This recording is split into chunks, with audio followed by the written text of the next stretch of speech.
Bonjour à tous, Damien de l'expertcomptable.com. Donc aujourd'hui, on va parler des frais déductibles dans l'entreprise. Donc on sait que lorsqu'on crée une société, souvent les premières questions vont être de savoir quels sont les frais qu'on va pouvoir passer dans la société et quels sont les frais qui vont être du coup déductibles de votre résultat. Donc, sur ce webinaire et pendant ce webinaire, je vous invite également à poser vos questions à Antoine qui sera avec moi pour répondre à vos questions en même temps que cette présentation. Donc, par rapport aux frais déductibles de la société, donc, ce qu'il faut comprendre, c'est que il faut bien que ça soit dans l'intérêt de l'entreprise et surtout lié à l'activité professionnelle que vous avez. Il faut surtout aussi faire preuve de bon sens par rapport au montant que vous voulez passer et être raisonnable également par rapport à ce que vous voulez passer en fonction de votre chiffre d'affaires. On pourra revoir ensuite en reparler plus tard dans la présentation au niveau des différentes slides, au niveau des différents frais que l'on peut passer dans la société. Donc, c'est ce qu'on va faire là au niveau de ce webinaire, c'est de repasser en revue tous les frais les plus courants que l'on passe dans la société. Donc, si vous avez un doute par rapport aux frais que vous voulez passer, n'hésitez pas à nous solliciter ou à solliciter votre expert comptable. Donc, dans un premier temps, ce qu'on peut passer, ça va être tout ce qui est frais de restauration. Donc, soit pour une invitation client, une invitation prospect ou un partenaire. On n'a pas vraiment de limite de montant, on est aux frais réels. Il faut juste faire attention à la proportion de ce que vous voulez passer.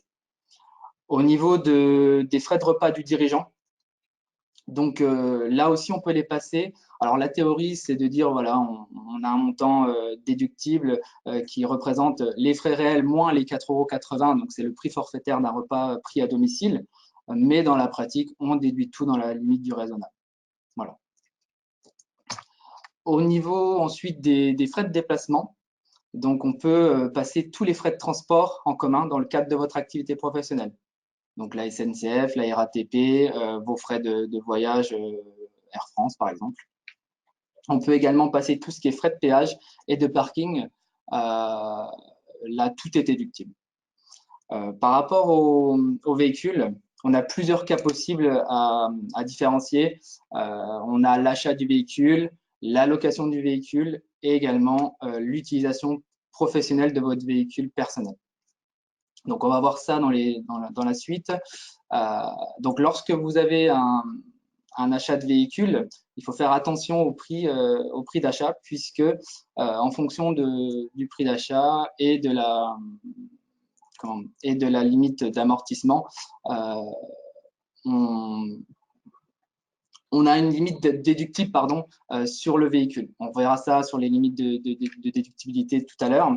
Donc, la charge s'étale sur 5 ans, puisqu'en général, on amortit le bien sur la durée de l'emprunt. Et le montant maximum, c'est ce que je disais, de déduction est en fonction du taux d'émission de CO2 du véhicule. Tout ce qui est frais de carburant, assurance et entretien du véhicule sont déductibles sur la base des frais réels engagés. Donc là, on a donc la déductibilité du véhicule plus les frais qui sont associés à ce véhicule. Il faut surtout faire aussi attention à la taxe sur les véhicules de société, puisque quand vous achetez un véhicule au nom de la société, on a une taxe sur les véhicules de société à payer en fonction de l'émission également de CO2. Ensuite, là, on a donc les différents taux de déduction, montants de déduction. Donc, si vous avez un véhicule qui est inférieur à 20 grammes de CO2 par kilomètre, on a une déduction possible jusqu'à 30 000 €. Pareil, si entre 20 et 60 grammes de CO2 par kilomètre, la déduction possible est de 20 300 €. Pour la plupart des véhicules diesel essence, on va être entre 60 grammes et 150 grammes de CO2 par kilomètre. Donc là, on va être sur une base d'amortissement forfaitaire de 18 300 €. C'est-à-dire que la part supérieure à ce montant-là ne sera pas déductible fiscalement.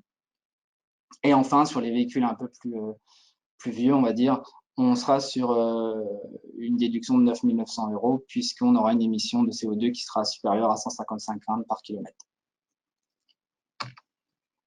Dans le cadre de la location d'un véhicule, donc les frais de carburant, d'assurance et d'entretien sont aussi déductibles. Alors, il faut savoir que l'entretien, lorsqu'on fait une location avec option d'achat ou une location de longue durée, l'entretien est souvent compris dans les contrats.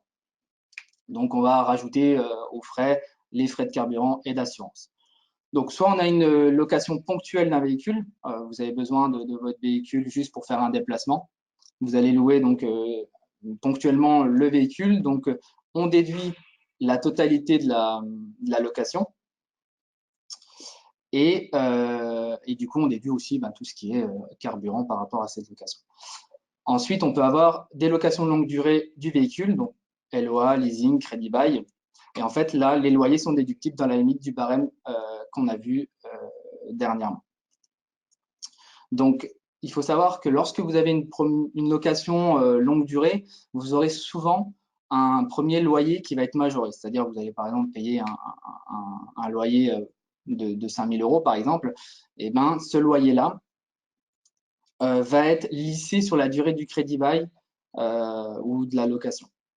Donc, on va diviser par 5 ce montant-là et comptablement, on va passer ce qu'on appelle des charges constatées d'avance, puisqu'on lissera ce montant sur la durée du contrat. Si le contrat dure 5 ans, ce sera sur 5 ans. Lorsque vous utilisez votre véhicule personnel pour le professionnel, donc là, c'est quelque chose qui est totalement différent. C'est-à-dire que tout ce qui va être frais de carburant, d'assurance, d'entretien, vous devrez les payer personnellement. Ils ne seront pas déductibles dans la société. Par contre, on pourra dédommager le fait que vous utilisiez tout ça personnellement et que vous payez tout ça personnellement par un forfait kilométrique. Donc là, on a le barème que je vous présente sur la slide. Donc, en général, ce qu'on fait, c'est parce que c'est un barème annuel, ce qu'on fait, c'est qu'on prend pour regarder si jamais, pour voir ce qui est plus intéressant, soit on achète un véhicule, soit on prend son véhicule personnel et on applique le barème, pardon.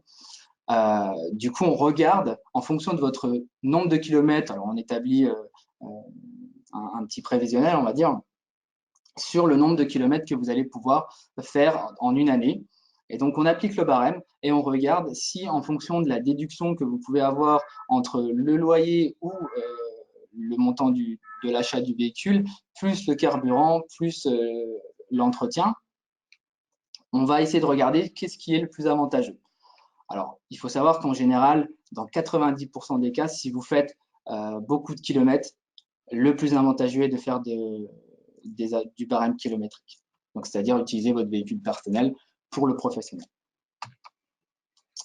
On a également dans les frais de déplacement, ce qui est souvent lié à des déplacements, justement, c'est l'hébergement. Donc, on peut soit aller à l'hôtel ou soit carrément louer un appartement ou une maison sur le lieu de votre activité professionnelle. Donc, tout ça, c'est déductible sur la base des frais réels engagés. Donc, en général, lorsqu'on reste un mois, 2 mois, par exemple, on va plutôt avoir tendance à partir sur de la location d'appartement, puisque l'hôtel, ça peut vite devenir cher. Donc, on va partir sur une location d'appartement. Il faut savoir que cette location d'appartement est totalement déductible dans la société. Autre cas, donc là, autre cas de frais que l'on peut passer sur la société, ça va être les frais liés à votre local commercial, à votre bureau, si vous avez votre bureau chez vous. Donc, il y a plusieurs cas possibles. C'est soit vous louez un local ou des bureaux, donc tout le loyer et les charges qui s'y affairent sont déductibles. Vous pouvez aussi également être dans un espace de coworking, donc c'est totalement déductible au niveau de l'abonnement à l'espace de coworking. Et vous avez le cas où votre société est domiciliée à votre domicile. Là, ce qu'on va faire, c'est qu'on va regarder la surface que vous utilisez professionnellement. En général, c'est ce qu'on va déclarer aux impôts pour le calcul de la cotisation foncière des entreprises. Et donc, on va pouvoir passer un prorata des charges, donc électricité, gaz, eau, en fonction de votre surface que vous utilisez professionnellement. On peut également déduire un loyer. Alors, si vous êtes locataire, on va passer également un pourcentage. Si vous êtes propriétaire, en revanche, il faudra établir un bail entre vous et la société. Ce qu'il faut juste savoir, c'est que les loyers que vous percevez seront à déclarer sur votre impôt sur le revenu. Donc, dans certains cas, il n'est pas forcément très intéressant de pouvoir passer un loyer, mais ça, on peut vous aider à déterminer s'il est à lieu ou pas de passer un loyer dans la société et du coup derrière de le déclarer à l'impôt sur le revenu. Ce qu'il faut savoir également, c'est que tout ce qui va être charge, électricité, gaz et eau, ne sont pas à redéclarer sur l'impôt sur le revenu. Donc, on peut déjà passer ces charges-là en fonction de votre utilisation professionnelle de votre habitation. Alors, on a également tout ce qui est frais de communication. Donc là, c'est indépendant de la surface que vous utilisez professionnellement. Donc, si chez vous, vous avez un abonnement Internet et que vous l'utilisez à titre professionnel, ce qu'on va pouvoir faire ensemble, c'est de voir quel pourcentage est le plus adéquat pour passer dans la société.